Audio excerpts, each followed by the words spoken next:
Just 20 years ago, a fledgling network was launched with tried-and-true programming from the earlier days of television. I loved Twilight Zone. I loved Outer Limits. They freaked the bejesus out of me. Spreading its wings, the network picked up beloved series abandoned elsewhere. The three of us had looked at the gate for the first time and went, whoa, check this out. This is huge. And began to fly with new original programming that was bold, innovative, and unique. I think everyone thought it was far too ambitious and that it was going to be impossible. Climbing higher and higher with award-winning event miniseries. They also wanted to do something that was surprising and different. And soared as the reimagining of a 30-year-old space opera redefined the genre. I remember Edward James Olmos telling us during the miniseries, kids, this is going to go 5 years.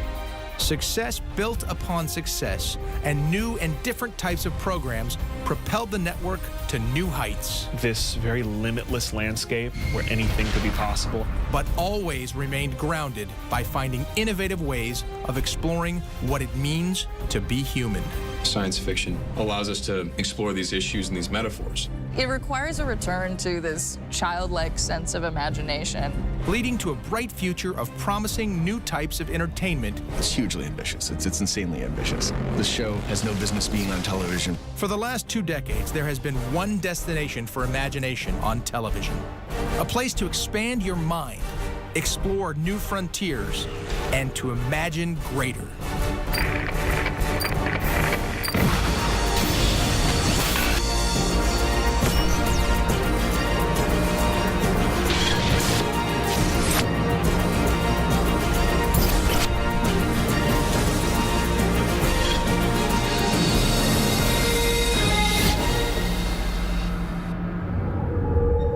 The Syfy Channel exploded onto cable television September 24th, 1992.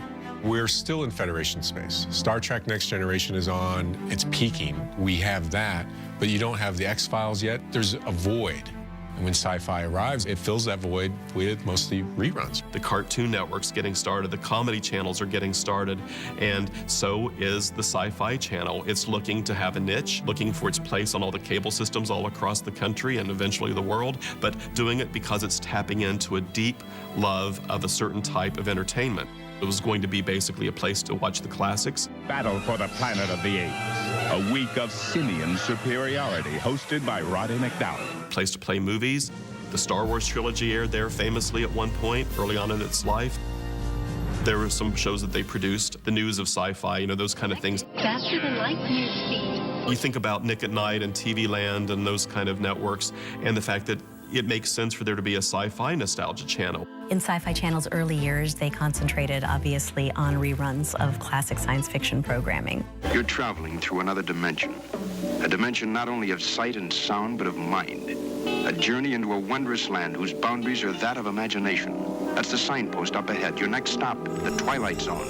There's something that's all-encompassing about the Twilight Zone, all the big questions and mysteries of life, and put it all together in a fantastic framework and make it also very accessible, digestible, and entertaining.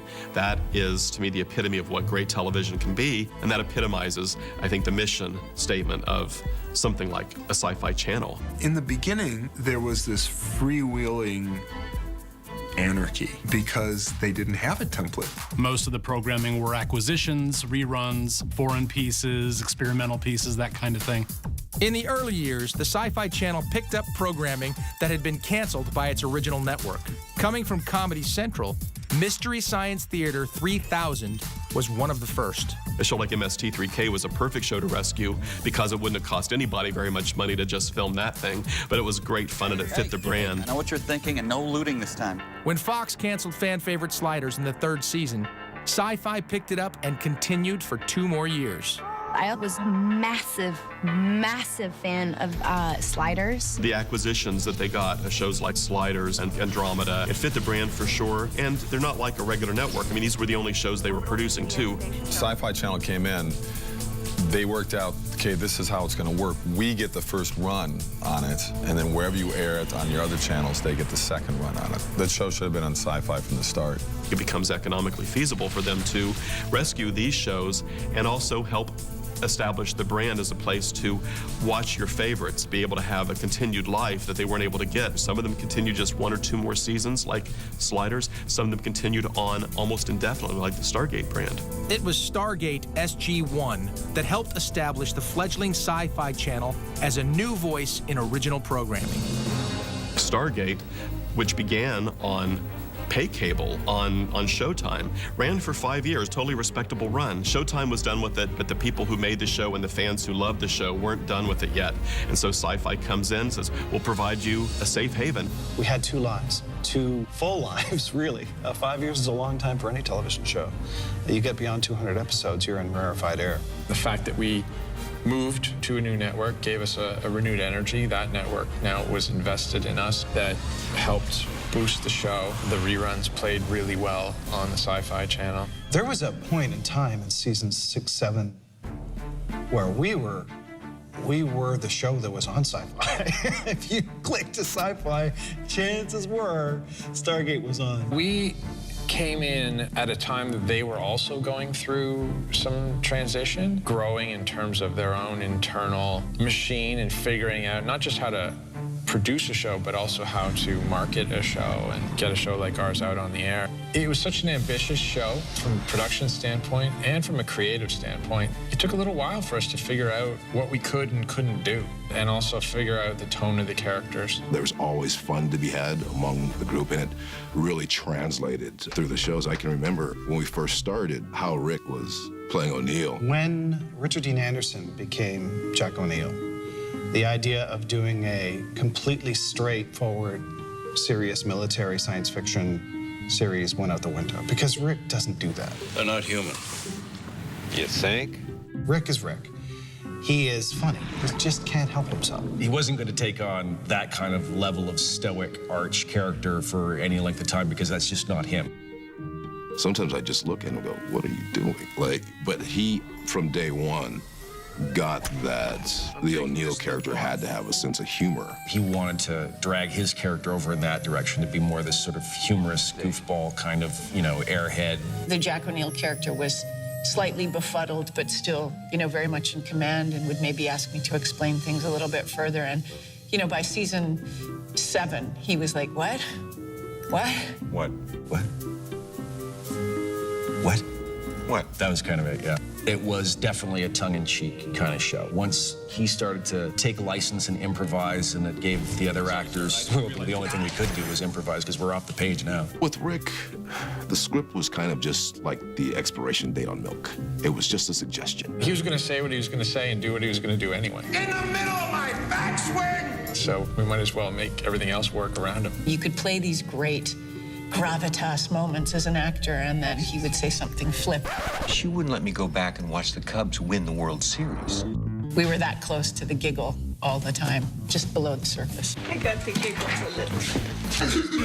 And gut. Have as much fun as possible, tell as many jokes. Keep in touch. Crack each other up, and in the process, if the day happens to get done, so be it. Despite the fun, when the show changed networks, Michael Shanks didn't come along. There seemed to be less and less a place for the character, and I thought, it's a good time to part ways. I said to him on our last meeting, I said, look, here's what we're going to do. You're going to leave in a way that you can come back. We understood Michael's decision and where it was coming from, and then found a way to make it work to bring him back. Daniel was resurrected naked. I think it was like Rob Cooper's payback for me leaving the show in the first place. March 3rd, like in the morning in Vancouver, where there's frost on the ground. I have no idea how many times Daniel actually died. I pretty much have died in 3/4 of the things I've been in, but Daniel himself probably died. It's definitely over 20, but I'm not sure the entire head count. We joked about him being nicknamed Kenny from South Park. Oh my God, we've killed Kenny. Daniel just kept ascending and coming back, and we just kept finding new ways to kill him. A lot of them died a lot of times. It's the beauty of science fiction. And the designers of most of those deaths were the colorful villains. The main thrust of the show for the longest time were the Goa'uld. A race of people we believe were called the Goa'uld. Goa'uld. Really? Impossible to pronounce. Every guest star who came on the show said it different. It was like Gould, gold, go old, go old. It was just became this joke. Who was going to pronounce it? The Goa'uld. No one could ever say it. I was like, well, I called them the Gould, but they were like the Goa'uld. Goa'uld. Chris Judge can say it a lot better than anybody. The pronunciation of anything Goa'uld or Jafar was kind of up to me. Technicatels? Takuyuna Tagaminatoron. Go old. Yeah, that's right. The villains that were most fun, of course, were the replicators. We had Apophis. The hilarity of that character is he almost suffered as many indignities as Daniel did over the course of the show, with his glowing eyes and voice. Hey, Pops. Silence! Kind of comical a lot of the time. Costumes, just very, I mean, you know, a drag queen's dream. Later, we had a new nemesis called the Ori. They weren't as kind of comic booky as the Goa'uld were. We had Julian Sands played. He was really cool. In the latter season, we had Adria, played by the lovely Morena Baccarin. At the end of season 7 of SG-1, the producers had a plan to continue the franchise.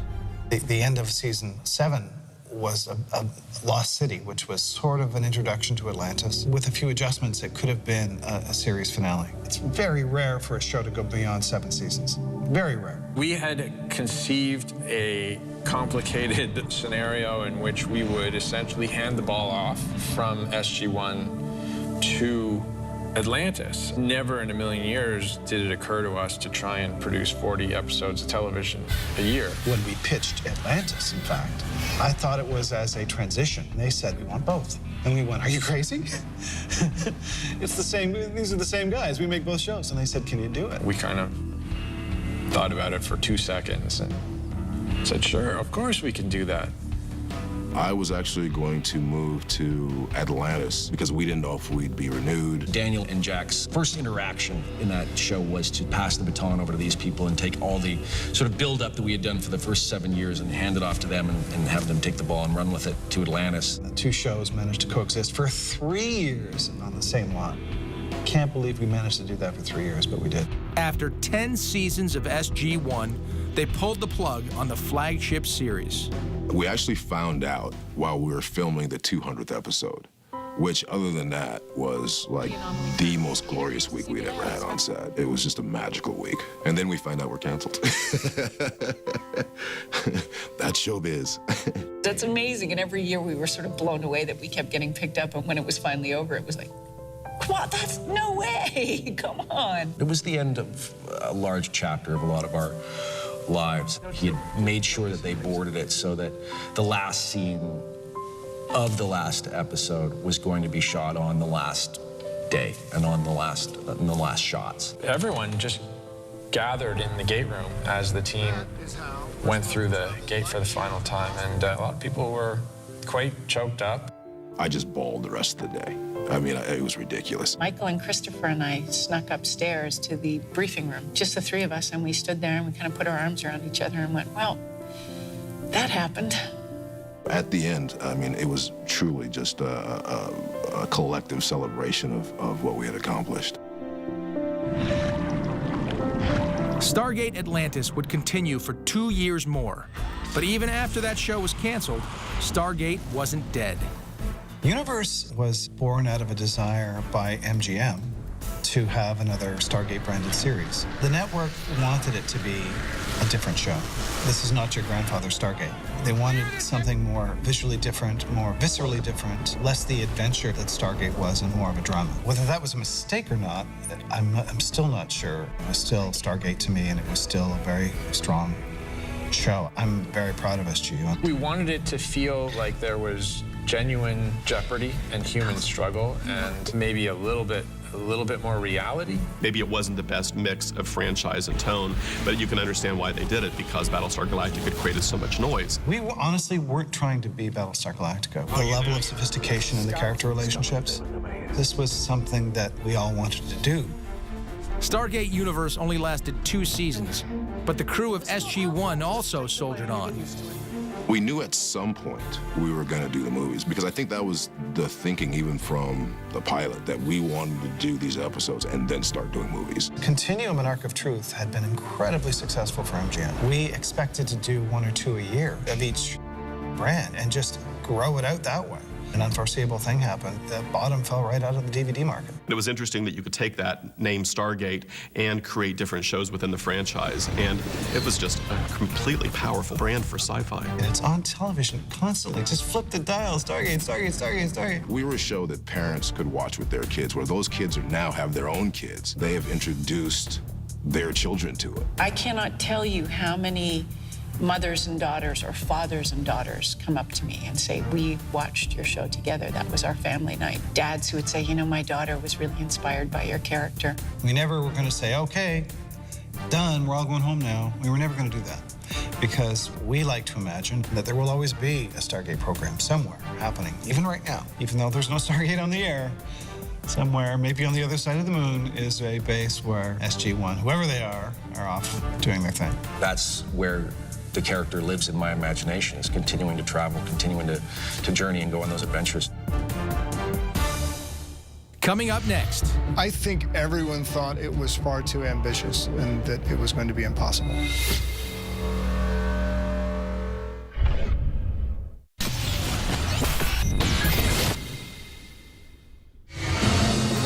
In 1999, the Syfy Channel was still finding its way. It was the home of the old and familiar, and no one foresaw the explosion of original creativity that would come. Syfy Channel at the time was still kind of a burgeoning infant. It wasn't really known as an original programmer. It was primarily known for rerunning things, and they were trying to make a push into new material, scripted material. Some original programs were developed at USA, a sister network. There was this sort of programming doctrine at the company to distinguish Syfy Channel from USA Network. It became sort of counterintuitive to program science fiction shows or science fiction ideas on USA, even if they had been developed for USA. The cult classic Good versus Evil was one of these transfers. The concept of good versus evil was sort of cops who worked for God. Another show developed at USA was The Invisible Man. Well, it was interesting to sort of get to the idea of the power of invisibility and how that could be used or abused. The special effects were obviously such a huge portion of the show. The invisibility really was the diva of the whole show as far as like how much attention it got. Yeah, but it was worth it because it ended up being the most fun part of the show as well. Other early original programming, such as Welcome to Paradox and Mission Genesis, barely lasted a single season. But Syfy was about to make their mark in the genre. Farscape was to sci-fi what Star Trek was to broadcast television. It was a real shot across the bow. We are serious about doing great sci-fi television. I've always contended that Farscape wouldn't have existed unless television had come up with exactly what we needed, which was a network totally devoted to speculative fiction. Brian Henson had an agenda. He wanted to prove that the Henson Company could make really high-end makeups on fast turnaround. A lot of the animatronic character and creature techniques that we've been doing in movies, we wanted to bring to television. So we were looking for what would be the coolest idea. Rock wanted it to be highbrow and literary and something different, something special.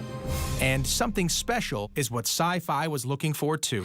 All right, we don't understand the R2-D2 crap. We're going to use the Star Trek system. 1 blink for yes, 2 blinks for no. And I, at that point, didn't know that Syfy was even thinking of commissioning original programming like this, and particularly on this scale. It was impressive. The courage took Syfy to jump in and commission the show. We had 13 episodes ordered in the first block.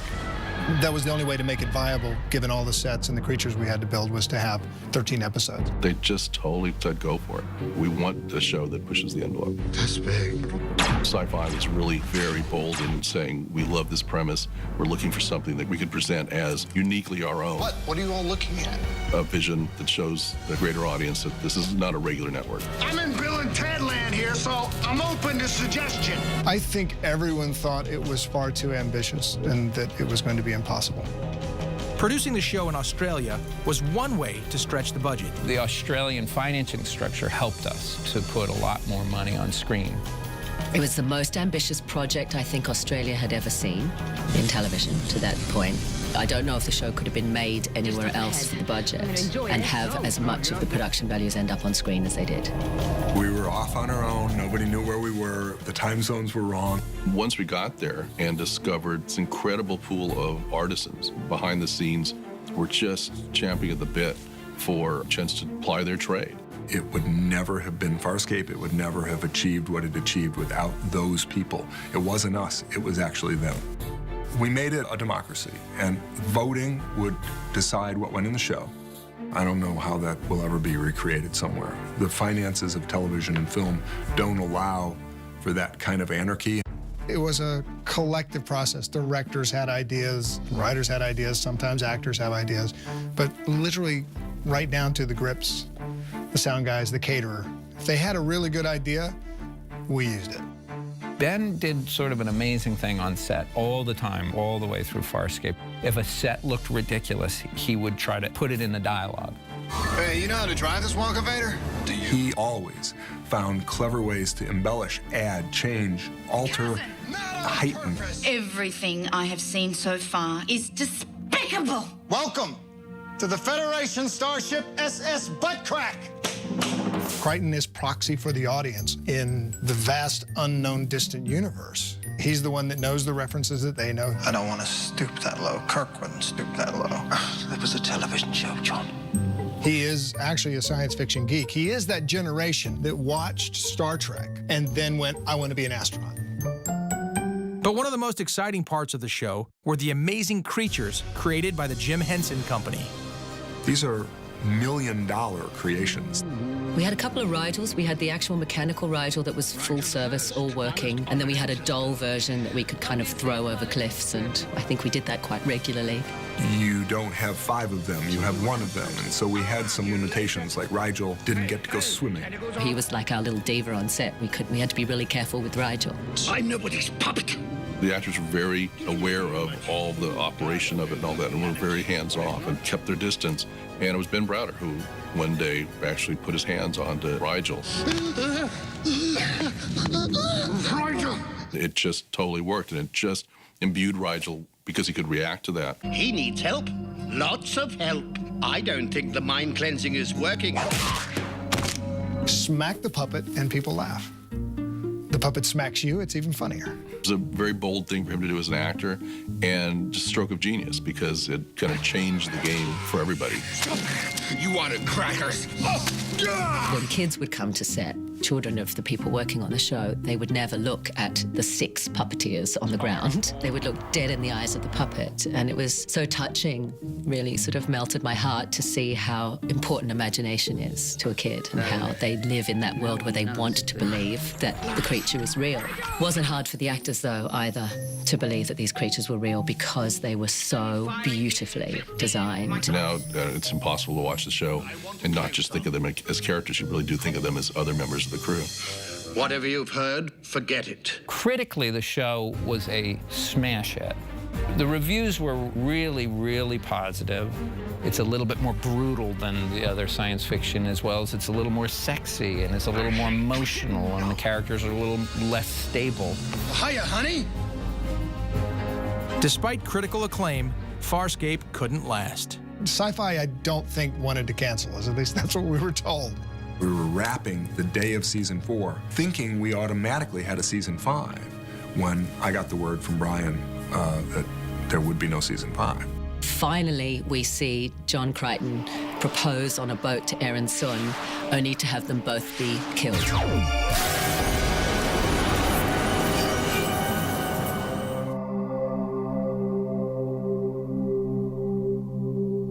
That was potentially going to be the end of Farscape forever.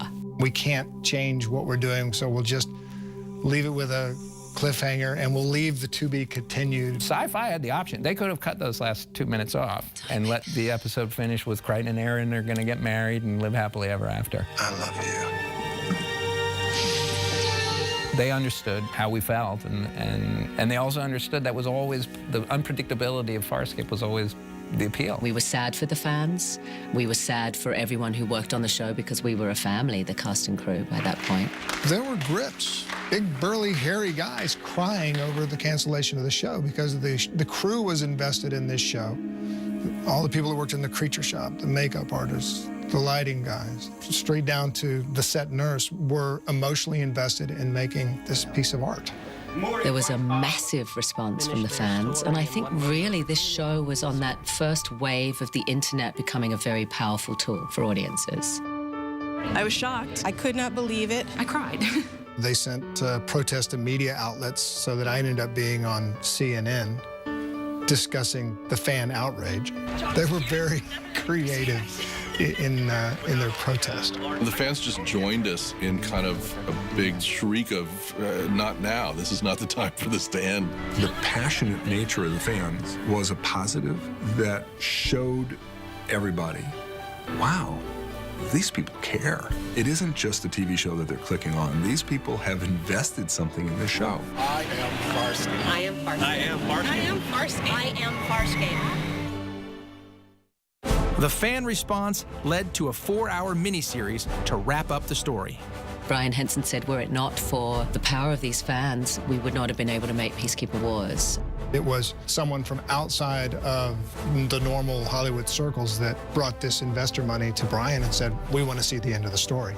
They did finance a very lavish miniseries to finish the series properly and to tell the final story the way we really wanted to. Peacekeeper Wars certainly allowed us to get this group and troop to a good place where we could complete kind of the first cycle of Farscape. There's been a comic book series that we've done that's been very, very successful. There's always talk of rekindling the show in some incarnation, whether it's online or in features. I don't believe Farscape is done. I still don't. But I think there's a bigger audience out there for Farscape than we really know even to this day. You'll see that every day. Coming up next. You're basically seeing sharks take out the Jersey Shore cast, and that's like a wish fulfillment fantasy for many people.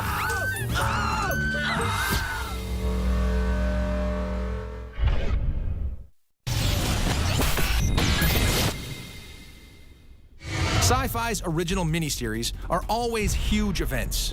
Whether produced by world-renowned filmmakers, inspired by classic literature, or adapted from famous genre novels, the Syfy miniseries has become a grand tradition.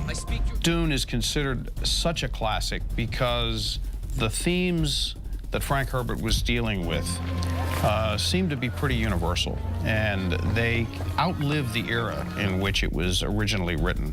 I think taking on a project like Dune was a kind of thing that they need to do and needed to do to prove that they were serious about science fiction. It got huge ratings. It was very successful, and the ratings actually went up night after night. It ended up winning Emmys. Well, as soon as the first one aired, they wanted the next one right away. So I pitched the idea that we could take the next 2 books and turn them into another 6-hour miniseries. Hugely successful overseas. Another Emmy-winning miniseries for the Syfy Channel. The environment changes, the technology changes, but we're still people. It's not necessarily about space travel. It's about how all of those things affect the human condition. The miniseries Taken was an amazing moment for them. It was such an ambitious project, had Steven Spielberg's name attached. I wanted to do something that was surprising and different and push the boundaries. It was a really good idea for a miniseries. Multi-generational, covered like from the 40s to the 2000s. It was in many ways kind of Spielberg's ending to like E.T. and Close Encounters. This was kind of like the 3rd chapter. His storytelling of alien life, where do they exist? Yes, they do exist, and this is how it would be. And it won the miniseries Emmy for that year. I mean, you think that's the kind of thing only HBO does. I mean, how in the world does Syfy win an Emmy for Best Miniseries? All their events got tremendous ratings. Well, they had to, I mean, to justify the enormous effort and expense. They make these miniseries, whether it's based on a literary classic like Dune or exploding a literary classic like they did with The Wizard of Oz with Tin Man. That is, again, part of their mission. Syfy continued to produce quality miniseries such as Riverworld, Earthseed, The Lost Room, and The Triangle. But their most popular event miniseries have come from partnering with Robert Halmy Sr. on reimagined classics from literature. He really admires the classics, and so he has jumped at remaking them over and over again. The Syfy Network, they have come at their reimaginings from a position of modern-day fantasy and science fiction. They can take ancient worlds and set them in the future or in modern day, and by doing that, they bring them to life all over again. It's an homage, and I think it's tipping a hat, and I think it's bringing these classic stories to a new audience and a new generation who might not necessarily have been exposed to them. Such as with The Wizard of Oz, you do Tin Man. The show itself was so edgy and sort of almost steampunkish and really bizarre. We kind of ended up developing this Edwardian cyberpunk look, which had one foot in the original material of The Wizard of Oz and the other foot in something more modern and daring and new. It was very well received. And I think that's another indication that we had done something new, fresh, and different. We got nominated for 9 Emmys. They've continued that path with turning Alice in Wonderland on its head. It was 150 years later, and this was Alice Hamilton coming back to the same Wonderland, and now Wonderland has become this entirely different beast.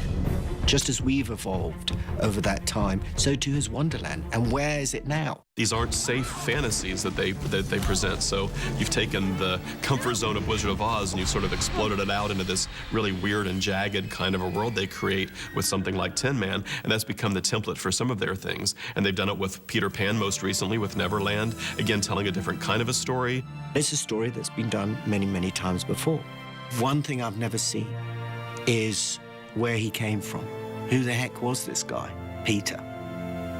And this perhaps tells you something else about the Syfy Network, is that they want to move on and do something entirely different. On the other end of the spectrum, from the lavish miniseries events, are the Saturday original movies.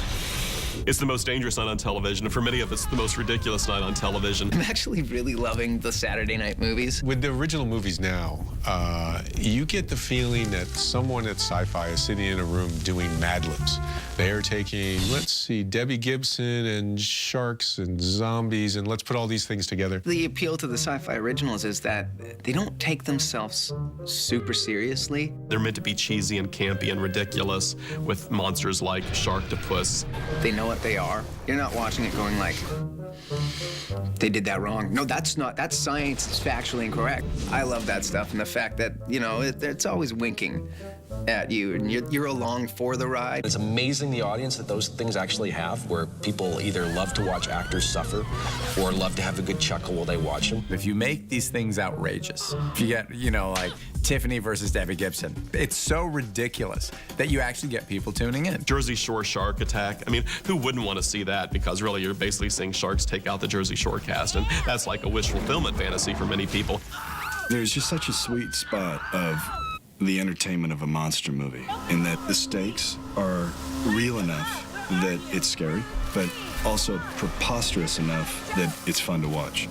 I don't know if people watch these films to laugh at them, but the titles indicate that they shouldn't be taken too seriously. It reminds you of that kind of drive-in mentality that is also part of one's affection for the Syfy brand. I had made a picture called Dynacroc, and they said they'd like to have another one. What we want is something similar, but a slightly different title. And I said, did I say Dynacroc 2? I meant, of course, Super Gator. But Roger wasn't sure about a title Syfy suggested to him. I have a theory that you can go up to a certain level of insanity and the audience is with you. You go over the acceptable level of insanity and the audience says, oh, what is that? I was wrong. The acceptable level of insanity is higher than I thought because Sharktopus got the highest rating of all. I like the ones that blend names like Dino Shark and Dino Croc. I think they figured out that sort of the dinosaur thing works, the shark thing works. I think people do have a giggle at them. Dino Shark. Come on, that's so funny. Just the name. And how can you not be there for a chuckle? It's called Mega Snake. Mega Snake. Mega Snake. They take these outrageous ideas and then they put them together and have actually amazing actors play against them. I have done 2 sci-fi original movies, and I am proud of it. I just did my 3rd original sci-fi movie. They sucked me in a few times. Because I'll read that script and I'll go, that's not bad. I like that one. Why did I do a sci-fi creature feature? I owed the Mafia some money, too. That was an excuse for a while. I get to hang out with Roger Corman. This is going to be the funniest thing I've ever done. I've always been a huge horror fan. Let's boogie. All the great B-movie horror movies, and I wanted to be a part of it. I had to, like, fly off a jet ski. I throw a grenade, and my jet ski hits a wave, and I have to, like, fly through the air to kill the monster shark.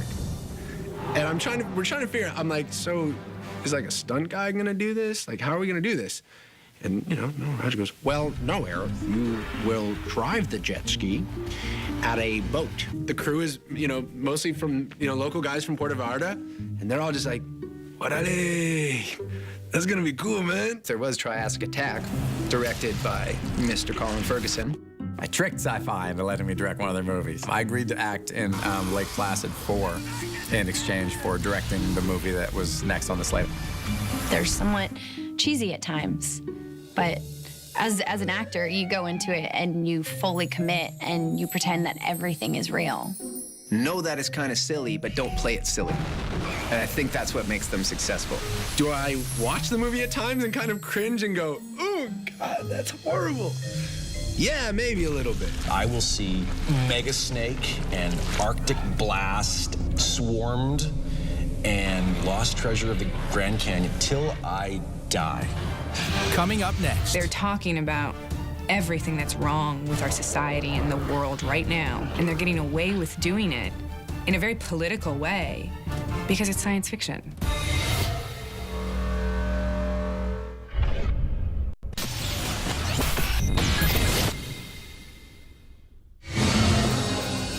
Sometimes the planets align and greatness can arise from the unlikeliest of sources.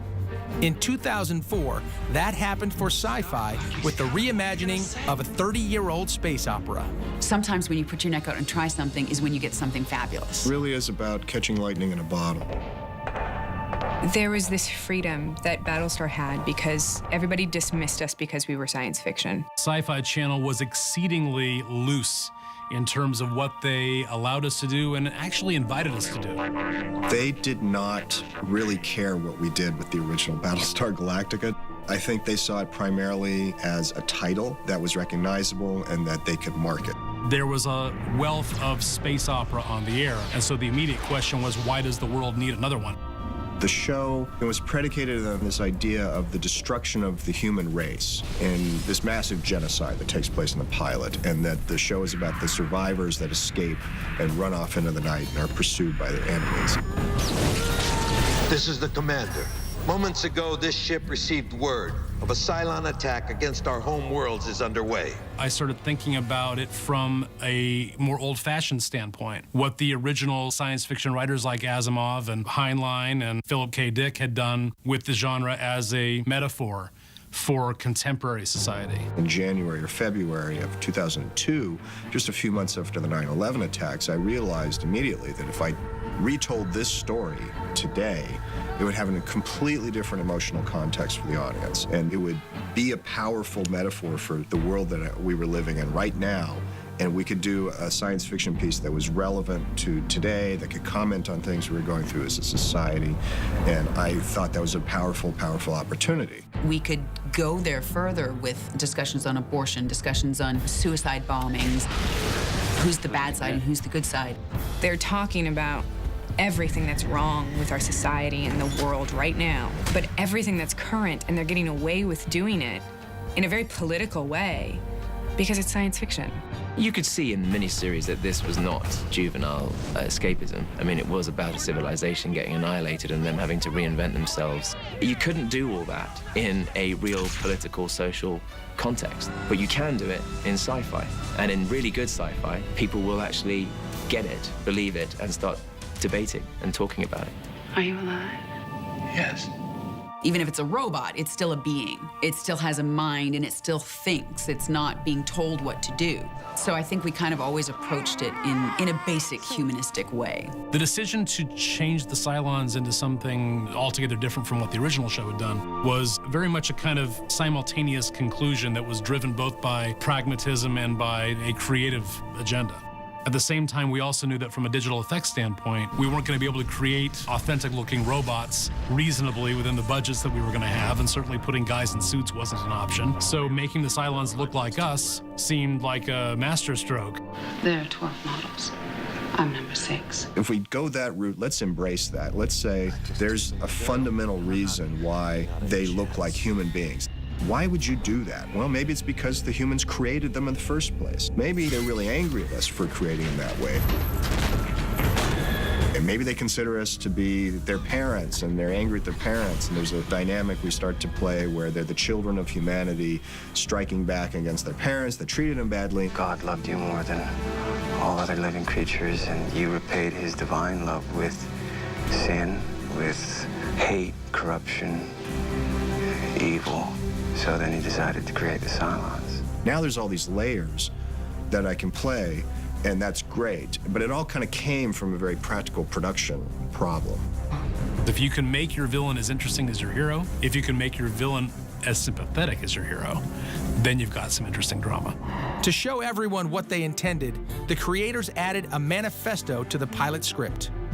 The manifesto was a mission statement that said, here's what we're intending to do. I kind of went through what the philosophy of the show was. You know, our goal is nothing less than the reinvention of the science fiction television series. A world where science fiction, the bells and whistles and the escapist aspects of science fiction are muted in favor of emotional realism and a believability, almost as though you were watching a documentary that took place in space. I was blown away by the chutzpah of someone starting off his pilot script with a manifesto. Edward James Olmos would later reveal to me that he never would have turned past page 1 if he hadn't read that top sheet. The best thing we can do is get this ship into the fight. Edward James Olmos is truly a phenomenally beautiful human being. He took this job, and I think that is a large part of why it was successful. He knew that we had something special from the day we showed up. He told us we were making serious television, and when, you know, an Academy Award nominee tells you that this sci-fi show called Battlestar Galactica is serious television, first of all, you think he's out to lunch. It's not fair, son.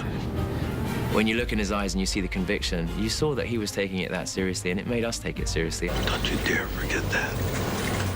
That importance was recognized by the world both critically and as a cultural milestone. I was very humbled and tremendously honored by the acclaim that the show got. The UN summit was such a heady experience. Representatives from the United Nations came and spoke, along with cast members and creators of the show, to talk about what we can learn from the show. There is but one race, and that is it. So say we all. We all literally went to the UN and talked about real-life terrorism, its portrayal of terrorism in the media, and there were really interesting, fascinating topics. We were talking about things that were important and things that were related to the United Nations mission, and that this was an opportunity to sort of bring people into that conversation by using this pop cultural show. I can't believe that we're being recognized for this show about running around shooting robots. We got a Hugo Award, we won the AFI Award a couple of years, various Critics Awards. I mean, the show was showered with critical acclaim and awards, which was very, very gratifying. Galactic won a Peabody. They rule. It's, the award in television and the business, and suddenly we had scored it. It was really an extraordinary moment. It's just a tribute to how different this was as a science fiction show and how creative and inventive and how good it was. And I think that was that kind of first moment where I realized that we were actually doing something that mattered. It's fun seeing Battlestar referenced in pop culture. I love it when Katie Sackhoff goes on a sitcom. Hello, Howard. I've missed you.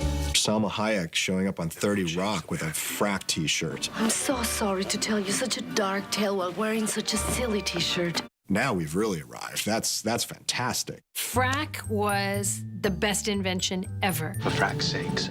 The thing I love about it is that you don't have to have pilots, fighter pilots going, forget you, duck you. Like, what? Frack me.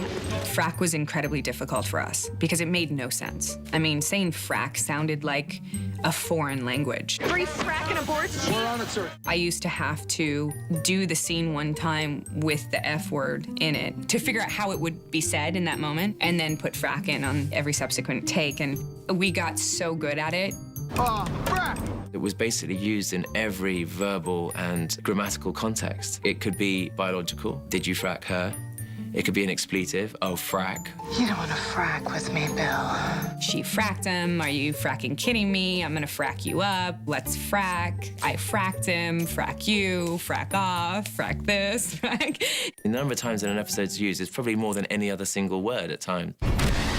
Battlestar Galactica created a legacy and changed the perception about what sci-fi could be.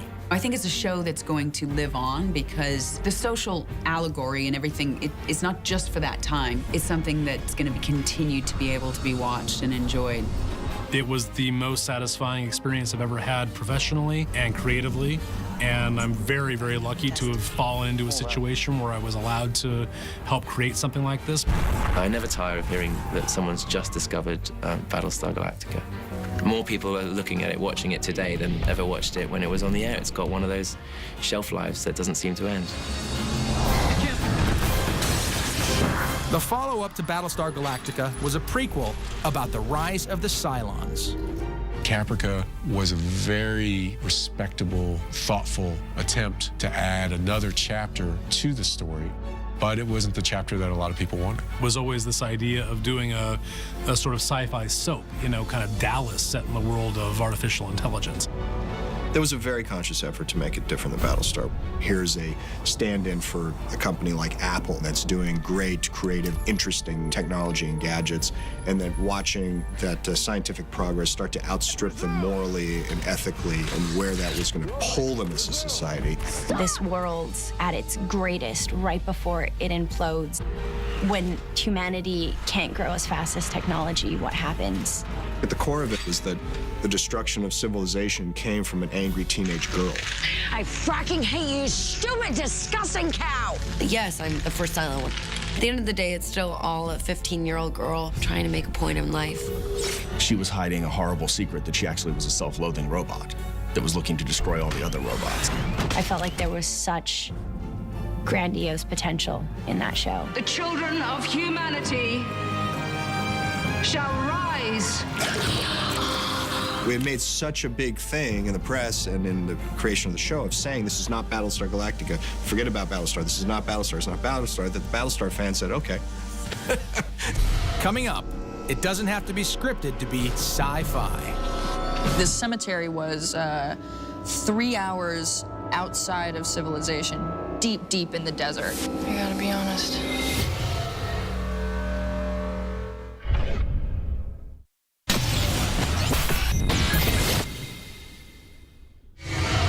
Audiences are fascinated by the infinite possibilities in the world. Whether it's ghosts, oh my God, mysterious remote locations, or testing the limits of their own capabilities. And reality television can play a part in stretching the imagination. They have a full week of programming to fill. They can't do it all with scripted programming. Not even ABC, NBC, and CBS can fill an entire schedule nowadays. You need to have a blend of reality, and it has to stay on brand. I think reality shows that touch on aspects of filmmaking, storytelling with prosthetics, or reality shows about ghosts or houses, I think it's all still storytelling. These reality concepts that are working, and they found a way to sort of wed them to the world of sci-fi and fantasy, whether it's collectibles, whether it's sci-fi makeup, whether it's sci-fi set design and a competition kind of a series, whether it's paranormal kind of storytelling where people go into real places and people tell their real stories. One of the first reality shows on Syfy was Crossing Over with John Edward. A lot of people questioned why I was going on the Syfy Channel to do my work. And it's funny, I had great opposition in every place because people were like, you're taking what you've worked so hard to bring credibility and integrity to, and you're going on the science fiction channel. Like, everybody would emphasize the fiction of sci-fi. And I went, yes, but I'm getting the opportunity to do what I do in a non-TV way. Michael Logan from TV Guide wrote an article when Crossing Over started and said, dude, how do you feel about launching a paranormal genre? I laughed. I thought he was crazy. I have to say, I think he was pretty precognitive.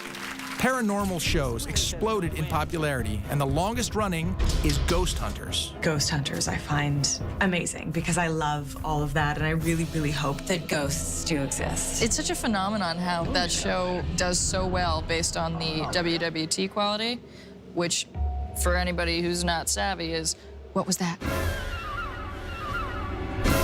It was definitely a weird mix having Syfy Channel and Ghost Hunters, but honestly, I think it's been a great relationship that's lasted 9 years and it is still going strong. Yeah. Over 80% of the time, most claims can be disproved. A lot of times, the claims that people give us, we're able to debunk as simple things from electricity issues down to plumbing issues. We've dealt with people who were mixing old prescriptions with a new prescription, creating hallucinogens. Every investigation has that personal connection where, as long as you're able to figure out what's going on and you can bring some answers or some closure to the homeowner or the business owner.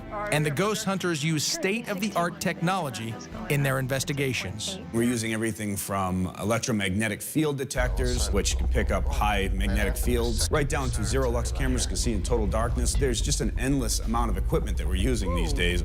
And that equipment has helped uncover some startling phenomena.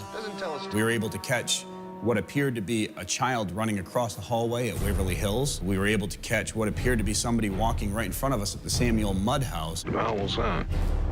Some of the best evidence I've caught in the time doing the show has been the glass shattering from the inside out in my hotel room at the Stanley Hotel. Won't be drinking on that one anytime soon. St. Augustine Lighthouse was another phenomenal experience that we were able to catch some incredible evidence. Other members of the Syfy family have helped in the ghost hunt. We've had the chance to work with a lot of great celebrities. We went to this abandoned train station, and I was genuinely terrified because I believe in that stuff, and I was just down. Like, I was down to find some ghosts. Syfy asked me to go co-host the Halloween Ghost Hunters Live special, which was really nerve-wracking, but great. We've enjoyed when we've had a chance to do the live episodes. The interaction with the fans is phenomenal.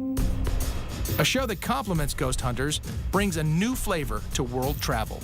Destination Truth really was one of the first shows, I think, on Syfy that really stepped outside of that traditional, what you thought of when you thought of the Syfy brand. The channel really wanted to make a show that could maybe sit alongside Ghost Hunters that would be somewhat paranormal, but that would have a really unique flavor and would approach these stories in a unique way. Whether you believe that the creature is real, the story is real. These are people who really had an experience, and that's the hook. That's what we want to go find, is what happened to these folks? What did they see? There have been a lot of episodes of Destination Truth where at the end we can say, you know, that's a bear, that's a crocodile, that's a snake. And there are a lot of episodes where we can't do that. And that's okay by me. The whole point of the series is to expose our viewers to these very, very interesting stories. Hopefully to get people excited about travel and about adventure. But you're not going to be able to throw a net over Bigfoot at the end of every episode. The show is really about going to these places where folks have had these experiences and seeing if we can substantiate them for ourselves or maybe explain them away.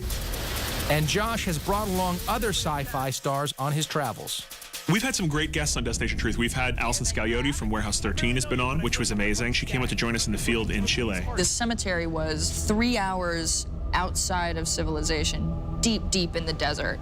Josh Gates, my main man, told me on camera, okay, so you're gonna sit here with a camera on you and a walkie-talkie in the dark. And I was like, what? No, I just heard a voice. It was so ew. With just, I mean, pitch black infrared camera. And about, I don't know, 20 minutes in, I got a weird feeling. Josh said he saw something on the monitor over my shoulder. I refused to turn around. I feel a really strong presence behind me, you guys. I'm ready for this to be over. I was like, guys, come on, get me out of this. I'm done. It's over. That's the scariest thing Oh I've my ever heard. God. But paranormal isn't the only type of reality show on Syfy. Whether it's hidden camera, behind the scenes of filmmaking, or game shows with a twist, Syfy brings a new direction to genre television. The shows I particularly like are these competition series that they've done. The one that Stan Lee, they were trying to create their own superhero. I loved that show. It was so full of imagination. It's mainstream television fused to the sci-fi sensibility. Scare Tactics was Syfy's first kind of foray into the hidden camera genre. We try to shoot our show like little individual horror films. and to remind people of maybe some of their favorite scary movies. Anything with a monster or Bigfoot or a vampire in it, it's not really a scary show for the audience. It's scary for the one person who's in the bit who doesn't know what's going on.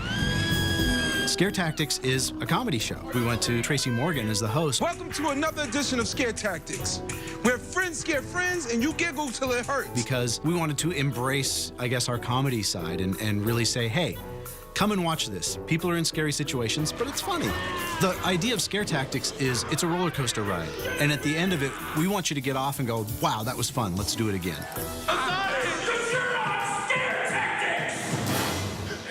No, you're kidding me? One of the most popular sci-fi programs delves into the secrets of movie-making magic. Face Off is one of the great ones. When you've got a full creature created in front of you, created out of just whole cloth, it's pretty inspiring. Face Off is really cool. God, I wish I could do that. The things that they are able to do, I can barely put mascara on. I just think it's a really, really smartly conceived show, and bravo to Syfy for creating it and also for recognizing that it would be a cool idea. This is Face Off. It's the search for the next great name in movie magic. We've had several contestants go on to do other things. Here we have a reality show, but people are actually getting employed after this, and they're not always the winner, which is also a beautiful thing to see. What these contestants pull off in 15 to 17 hours is outstanding. I mean, it really is amazing, and it does push them above and beyond. Face Off doesn't dive into drama or the reality of what goes on in the house because they're more focused on the artistry and the craft of what's happening. It's a show about creativity, and you see what they can create under these time deadlines, and you are awestruck. I've been approached several times by parents that have said, thank you. Thank you for having a show like Face Off on air, because now my son or daughter knows what they want to do when they grow up. And I love seeing that fire ignite in a child. It really does feel like you're an insider in the world that you have made a contract to come into when you go into the sci-fi world.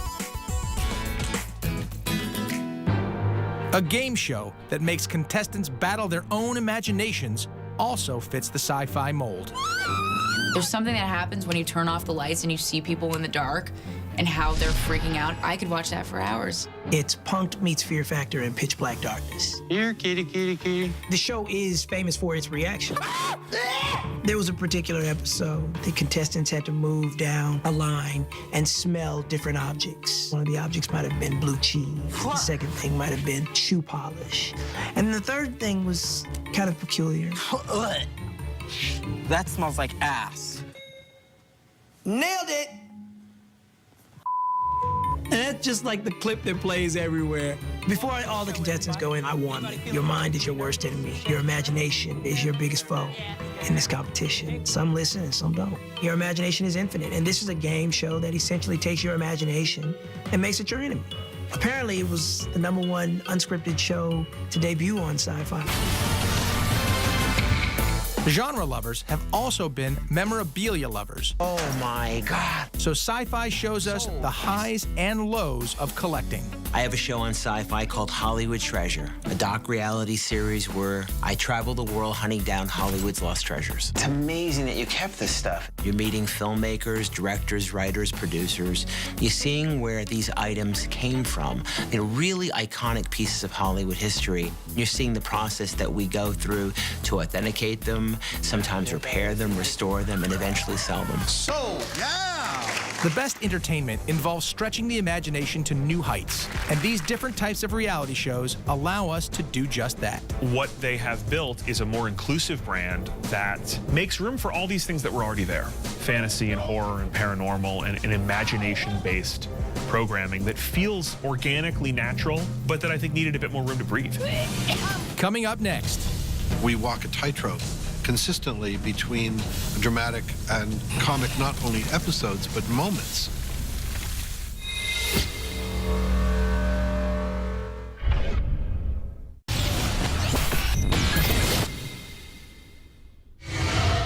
The increase in original reality programming was part of an ongoing initiative to transform the nature of the network. Syfy not only changed the spelling of their name, but also launched new shows, taking us to places that may look familiar, but actually harbor magical secrets. There was a lot of flack about going to SYFY. I think think the hardcore classic fans of science fiction were upset. Went down terribly when they did it, but I completely get it. It was a very polarizing thing, I remember. Fans either were on board or they thought it was insane. People were making fun of it, saying it looked more like Syfy. I think the rebranding largely had to do with getting away from this narrow idea that science fiction is only space-based, future-based programming. What they have built is a more inclusive brand that makes room for all these things that were already there. Fantasy and horror and paranormal and imagination-based programming that feels organically natural on the channel. By giving themselves a name that is new, that isn't wedded to tradition, like, say, sci-fi with a dash, that they don't have to be traditional. They can be anything they want to be. And it includes reality. It somehow includes wrestling and their branding of Imagine Greater, which is, it could be anything in that regard, as long as it is something other, something extraordinary. Rebranding, in a lot of ways, was just about including this stuff that already was part of sci-fi. These things that were these imaginative genres that fall under that big, broad sci-fi umbrella naturally. The smart thing they did was the rebranding was done on the back of original programming, and they were very lucky that the night that they rebranded, the show they put on the air was Warehouse 13, which turned out to be an instant hit for them. I like to think of it as America's attic.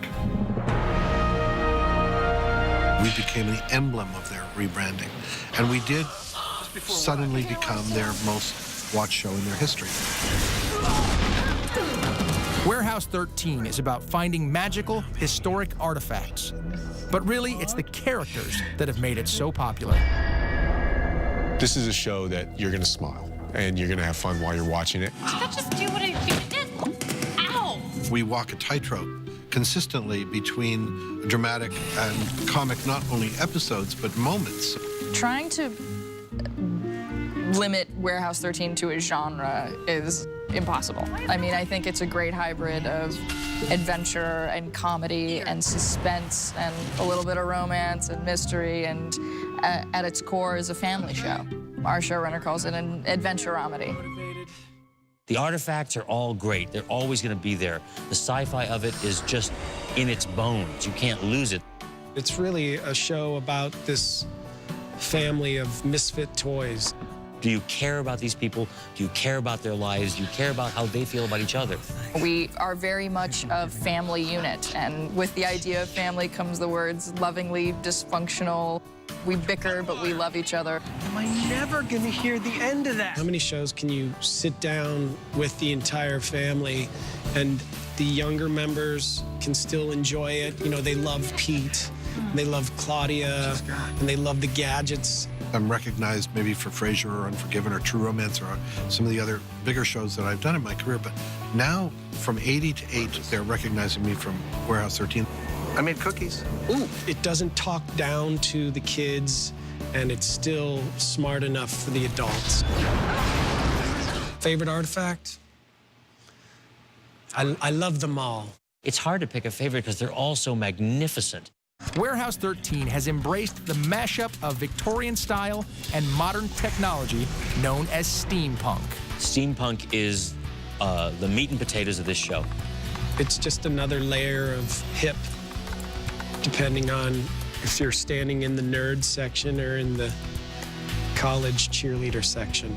It's just incredible how much work and thought goes into the sets and the props. It really is incredible. I think about Rheticus's compass a lot because it's such a beautiful $12,000 prop. It was made out of like solid brass or copper or something, just so complex. Yeah, they're dealing with artifacts and with supernatural events and all that sort of a thing.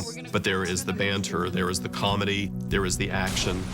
It is a show that plays alongside any other kind of accessible television. Welcome to Warehouse 13. Sci-fi allows you to explore bigger stories because it's beyond the realm of soap opera, it's beyond the realm of crime of the week. Warehouse 13's mix of adventure and whimsy have endeared it to audiences. But blazing the comedy trail was the show about a town full of quirky geniuses. Eureka was the same way. Eureka had a light tone. The notes that we were getting, especially first season, were, don't be funny. Andy, we got a problem. Don't play it funny. It's not a funny show. This is a serious show. But if you get people like Colin in there, It's very hard to just make something completely serious. Big problem. So like someone like myself, like just the whole cast basically injected as much comedy as we could into the show to the point where season 2, they were like, for your consideration, Emmy people, best comedy series. They said, well, you know, we do this space and aliens thing, but wouldn't it be great if we could also have a terrestrial show, no space, no aliens, and have that also be considered and embraced by the sci-fi fandom? And so that's what we were trying to develop when we all sort of got together and made Eureka. We kind of ended up being a little more blue sky than I think we even intended to. But it sort of evolved, I think, in some ways into a family show, and we were embraced that way, and so we kind of kept on, you know, driving that direction. It went more comedic, and the audience sort of was cheering for it as well, so it found its way to what it became, which was a very funny show. I see your point. There was a sweetness about it and a kind of a sense of kind of whimsy about it that it held on to from beginning to end, which is a lot due to Colin Ferguson and his kind of comic/dramatic acting ability. What the frack? The thing about Colin is he really set the tone for the way the whole show went about. We had the best crew in the business. I had the best writing staff and an amazing cast. And I think we're still like the number in the top 5 of Netflix downloads. While Eureka was a town full of runaway technology, on the other coast of the U.S., the town of Haven has secrets and problems of its own. Haven is based on a novella by Stephen King called The Colorado Kid. So we took sort of that and expanded it and sort of made it about the Stephen King universe. Stephen King's work was much more intrinsic of the darker sides of humanity. And there's also this quirky kind of humor to his worlds, then they're a little bit off-kilter. Okay, what am I gonna do? Pull out another gun? And I think that's one of my favorite things about our show, is we have this sort of strange, macabre, quirky realities. The network was very receptive to the idea of making the show a little bit grittier and a little bit darker and a little bit realer. A little bit more Stephen King, you know, a little bit creepier and scarier. The writers are always throwing in little Stephen King homages. We had an episode where all the characters started envisioning their worst fears. And one person's worst fear is a clown, and of course it was Pennywise from It. We've had a kid reaching into the sewers, the Gun and Rose Diner, and different shout-outs to a lot of his work. On the website at Syfy, an opportunity for people to see for themselves and catch those little clues and those little homages. As in any King story, there are troubles brewing under the surface of this idyllic place. Haven is a show about a cursed town. The show, as it were, starts when this veil of protection is lifted and the town of Haven becomes a Molotov cocktail for cursed and troubled people.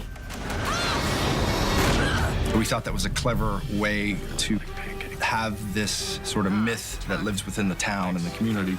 No one really wanted to admit that they even knew about these curses. So they just call them the Troubles. It's something in Haven that is cyclical, that seems to come back every 27 years. What is a trouble? Somebody whose emotions may color the weather. A taxidermist whose animals spring to life. Or someone who created huge cracks in the ground and explosions.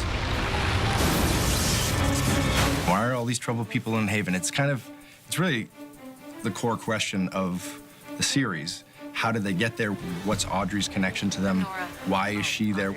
She started as an FBI agent coming to investigate a murder in this town. My character and the character of Audrey Parker, played by Emily Rose, and Eric Balfour, who plays Duke Crocker, are trying to figure out what is going on and stop the town from imminent doom. It's a really cool thing being on Syfy because, like no other network, it has a built-in fan base. Haven really has a wide audience, and I think it exemplifies the potential of Syfy and where it's growing, that our audience is as equal to women as it is equal to men. We tend to edge a little bit more towards women, but I'm very proud of that because it shows the series has heart. You can talk about some pretty hard-hitting stuff and just say, oh, don't worry, we're just talking about vampires. It's like, well, we're not talking about heroin addiction.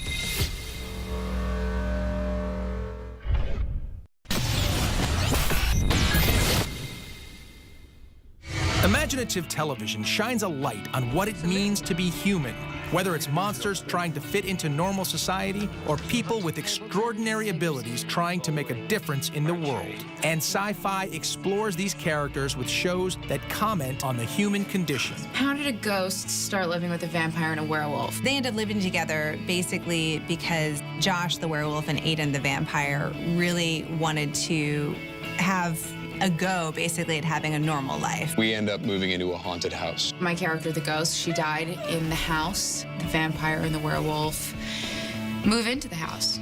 So the friendship blossomed. Being Human is an American version of a popular BBC show. We watched that UK show, just the first season, and it was so innovative and exciting to us. We felt like we could really take the core of it and tell our own stories, tell our own versions of that. The heart of the show is really sort of 20-somethings dealing with stuff that all of us might deal with, identity and destiny and what am I going to be and what is the rest of my life, only they happen to be monsters. Which is really the whole point of the show. Each of the characters just want to be normal. What our show's about really is that these supernatural issues are grounded in something really real and relatable. The idea of addictions and rage problems and loneliness and disease. These are all things that people deal with all the time, but we get to sprinkle it in a way that's more acceptable than straight dramas on TV. All these supernatural characters are really just metaphors for very human conditions. The werewolf being kind of a rageaholic that has to bottle it in and repressed. Sally being a ghost and feeling like she's trapped and invisible, and she just wants to be heard. I think Aiden perhaps is the most in-your-face metaphor, which is really he's just an addict. It's a lot easier to sort of explore really dark, very human issues through metaphors. The advantage to doing something that has a science fiction element is that you can talk about some pretty hard-hitting stuff and just say, oh, don't worry, we're just talking about vampires. It's like, we're not talking about heroin addiction. Despite the pain and tragedy, the show has its lighter moments. Our show at its best kind of rides the line between comedy and drama. The comedy doesn't undercut the drama, and the drama doesn't, destroy the opportunity for comedy. Kale's great. It's really good. It's good for digestion. It's this kind of lovely drama that's undercut with these really, really funny and real moments that you can't help but laugh at. What's always appealed to me is just those moments of great humor lying within the moments of deepest pain. Oh, ladies and gentlemen, the Bobbsey twins. That's what human nature is. And we worked really hard to find the right tone, because it could have been super campy if we did too much humor, and it could have been super maudlin if we went too much in the drama direction. These are like the characters of fantasy, right? So the vampires, especially, and the werewolves and ghosts, it's all romantic in some way, living this double life. And I think people like that.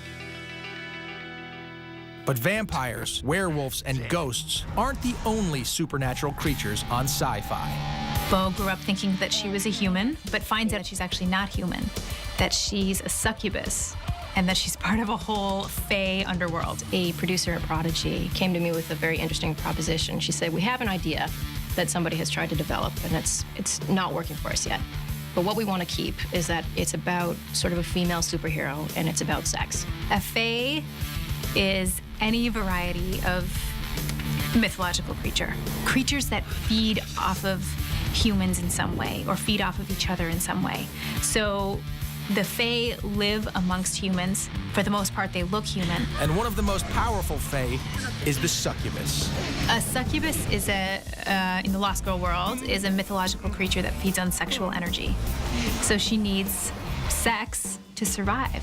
The interesting thing about a succubus is that it really is something that hasn't been done, to my knowledge, certainly not as a protagonist. Taking somebody that, feeds, heals, and kills with sex, which is kind of a crazy idea, and making that person your star is an interesting challenge. She has a lot of sex with men, with women, with humans, with non-humans, and it's a power that she learns to control. There's definitely a really interesting love triangle on our show that is set up very early on in the series between Beau, a character named Dyson, who's Fae and who's male, and a character named Lauren, who's human and female. The great thing for me is when I actually got to meet fans, a lot of what people were thanking us for was that it was a sex-positive show. You know, that it was basically saying, this is a part of humanity, it's a part of life. I'm glad that if that relationship is presented in a really real and loving way, even though it's in a crazy fantasy world, that's important. And that's something that's always been important to Zoe and I, who plays Lauren. I think that the story that I am unintentionally telling through Lost Girl is the story of that sort of liberation and empowerment. Being a female, I'm interested in exploring through my female protagonist, which is, you know, a whole lot of people are telling her what to do. A whole lot of people have expectations of her body, of how she should live in this world, and she's basically flipping them the mighty finger and saying, I actually don't need your permission to be who I want to be. I don't need your help to live the life that I want to live. Just back off. The strong female protagonists continue with the groundbreaking show Sanctuary. Sanctuary got started on the web, and honestly, our very naive idea back when we started it was that we would have a multi-platform website. We would have a show, merchandise, a gaming component, and a social networking site, all combined into one happy multi-platform. Sanctuary was the first series to use fully virtual sets. On average, about 70% of the show was shot against a green screen, and so everything was rendered in afterwards. I mean, it was all over the world, and we were able to go to Egypt and still be in stage one at Norco Studios. This freedom allowed the show to do things a TV budget may have otherwise prevented. It was not just that we had these crazy great characters in this wonderful steampunky gothic kind of place, but that we did revisionist history. Everything normal was abnormal, or everything abnormal was normal. So to have Nikola Tesla be a vampire, to have James Watson be the real Sherlock Holmes, to have the Invisible Man, that it was trying to reach a different demographic, that it wasn't just saying science fiction, but to open it up and make it more about what defies imagination. You know, anything is possible, and Sanctuary definitely fit into that. Sanctuary was about astounding beings living in secret. Sci-fi hit Alphas also looks at extraordinary individuals. Alphas is a show that's grounded in reality. We're not putting on masks, we're not putting on capes. We are humans with these abilities. They're born with these brain anomalies that give them the ability to do extraordinary things. These are people that can be hurt. There's no flying, there's no invincibility, nothing like that. Some people might think that they're odd or awkward, and they're not necessarily heroes. I like to call them broken heroes. We have a neurological advisor, you know, who's a PhD and a neurologist, and we try to go from the real way a brain works. You want to take some liberties, but you want to keep it grounded. So we would have to figure out, with the brain science and her ability and her brain pattern, what does your brain do that's kind of weird? We try to just start there and extrapolate out, and then it's just a question of kind of limiting. The big thing is that each character usually has a pretty big downside that goes along with it, whether it be psychological, physical, something like that. Rachel's a hypersynesthesist. She's actually has hypersensitivity. She can super hear, taste, touch, smell, and see, but when she uses one, the rest of them dim. How does someone like that date? How does someone like that eat at a restaurant? How does someone like that, you know, live in New York where it smells to her all the time? She doesn't really know how to use her super abilities, and she doesn't feel very super most of the time. My character is Cameron Hicks. He has hyperkinesis, which is perfect balance, perfect aim, a perfect connection between the mind and the body that allows him to do things that most people can't. The stunts go hand in hand with my ability. And what happens, you also see Malik Yoga, who plays Harkin, does a lot of things. Everyone's in it at some point, though, you know, doing something. The girls will tell you that their stunt work is much more impressive because they do it in heels. How does Rachel run in those high heels? She's just gifted. At the end of the day, if you take all the explosions and the fights and stuff away, you still need to care about these characters and what they're going through. I think one of the great things about Alphas was kind of this biting political undertone in the show, because not only is it a show about humans and office co-workers and crimes and, you know, but it's a show about good versus evil and right versus wrong. It's a show about revolutions and the government. It's a show that kind of taps into this deeper idea of what's going on in the world. One of my favorite things about science fiction is that you can use the metaphor, especially of expanded human abilities and expanded human horizons, to kind of dig in a different way, get a different angle on some human question that you're trying to find some help with answering. Next, we look to the future of sci-fi. It's hugely ambitious. It's insanely ambitious. The show has no business being on television.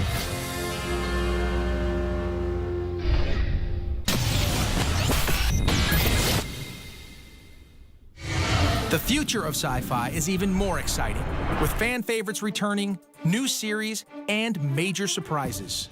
Premiering in 2013 is the new Canadian import, Continuum. I'm a cop from the year 2077, fighting the worst criminals of our time. We've been transported back in time 65 years to present-day Vancouver. Most of what you eat in 2077 is squeezed out of a package. There's no running clean water. And in 2077, the corporations freely own and run the government.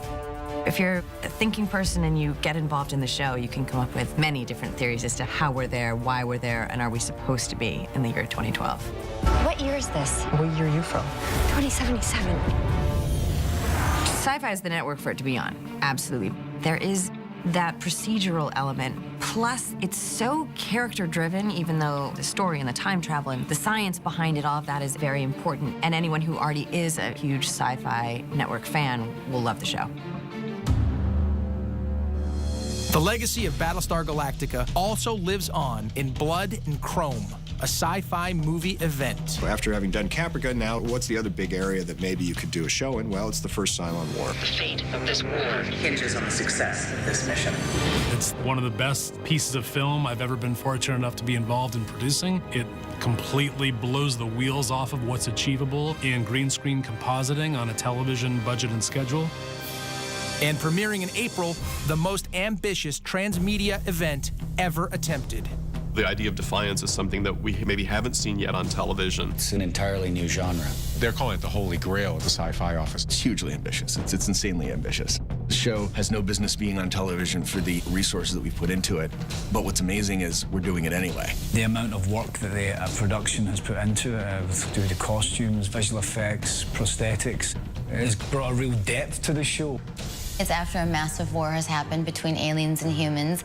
Now we're all trying to see if we can live on this planet peacefully together. It's been plowed over by alien terraforming technology, and the show is set in a frontier town with 7 races of aliens and human beings living together. It's more about humans and aliens now learning to coexist and the troubles that that faces. The story itself is very much a story about a melting pot, which I think is a story that touches everybody in every country these days. Now we're all trying to see if we can live on this planet peacefully together. And then there is the feeling of a frontier or Western drama about it. When the aliens came to Earth, they were refugees. They came in arks, much like Noah and his animals, and they're looking for a home, not so much to conquer as to assimilate. Being the backstory of most of the events of our world, misunderstandings and mistrust arise. The themes of Defiance are very relatable and human nature as well. One of the really interesting and exciting elements about this show is that it's not just a TV show. What Tryon and Syfy are trying to do for the very first time is to synthesize gaming and television. They're doing a multi-platform launch where there's 2 portals into the same world. There's a real sort of cooperative element that has arisen out of the necessity of creating this world, and it's really been exciting because nobody's ever really done it before. The online game is set in San Francisco. The television show is set in what was formerly St. Louis, which is now Defiance. It's the same post-apocalyptic Earth. And there's certain things that happen in San Francisco that then somehow affect us in St. Louis, and then certain things that happen in St. Louis that affect San Francisco.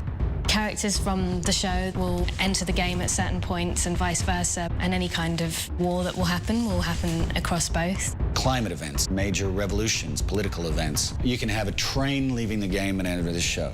It's kind of mind-blowing for me, really, and really brings technology and gaming into the future. This is definitely the future of television and entertainment in general. The great thing about Defiance is it's kind of this wonderfully immersive experience where you can play the game and you get a very visceral connection. And then when it's time for the television series, you can now turn on your television and get the emotional impact. But if you do both, you get a new additive experience that nobody's ever seen before. It's all going to be evolving, and obviously video gaming has clearly created another kind of interaction. With the technology becoming so real and so immersive, you're going to see an opportunity for another level of expression of creativity.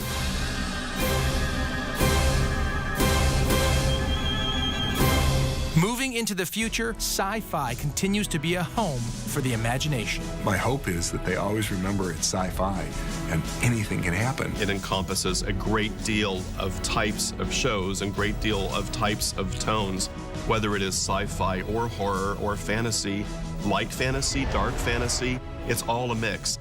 So the challenge of sci-fi now and in the future is to satisfy as many of those people as possible, but give you some variety within the brand.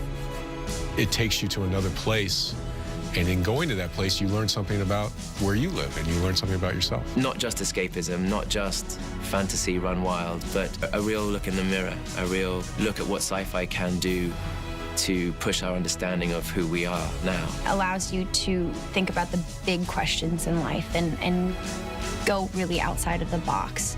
And what if, and where that would take you as a person, as a human, how it would destroy you, or how you would cope.